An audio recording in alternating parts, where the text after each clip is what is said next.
Trilogy Trail Treasures, number 1B. A tragic tribute to Kari Osterhag.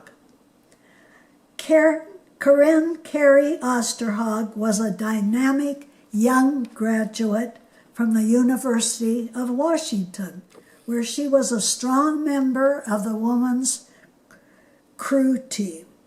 After college, she became a naturalist environmentalist.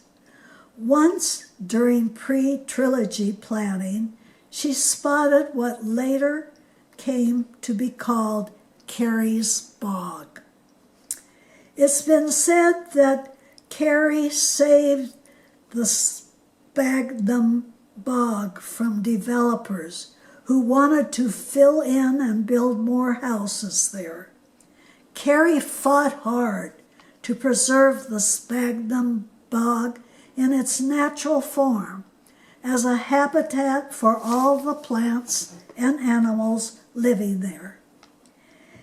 Kari's great misfortune was having her young, productive life cut short by a deranged husband, a man who had killed his pregnant wife and their unborn daughter in a psychotic rage.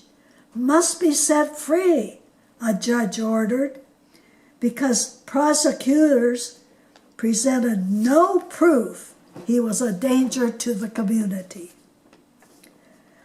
On January 4th, 2003, Kari Osterhag, a biologist, and her mother-in-law took Kari's husband, Thomas Gergen, to the hospital for psychological evaluation. He was released about 2 a.m. the next day. Within 5 hours, he shot his pregnant wife 5 times in their shoreline home and shot himself in the face in a suicide attempt, according to court documents.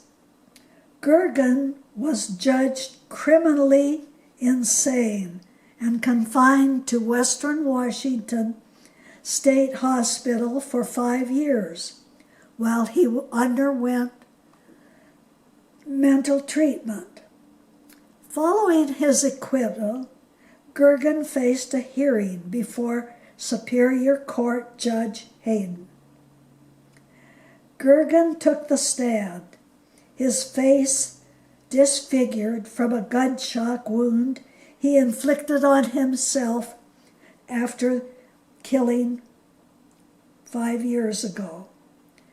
Doctors said Gergen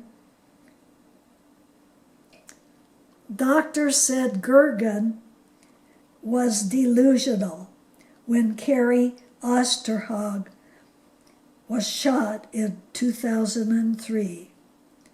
Now Gergen says he has his mental illness under control. His wife's parents didn't want him released, saying he wasn't curable. An expert from Harborview Medical Center said Gergen was still a threat. Judge Hayden told Thomas Gergen, 36, he would be released from Western State Hospital to live with his mother in Bellevue as soon as a treatment program was set up. During Gergen's court hearing, the judge chastised prosecutors, saying their failure to present any substantial evidence made it virtually impossible for him to keep Gergen in custody.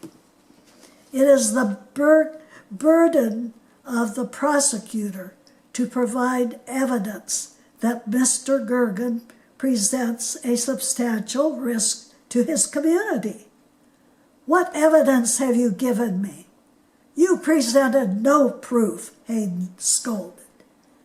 According to testimony and court documents, Gergen's mental illness first appeared while he was in college, and it mushroomed in the months after Osterhag became pregnant with their first child in 2002.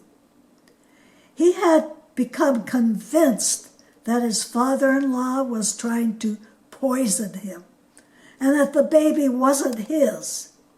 He heard voices and believed his wife asked him to kill her.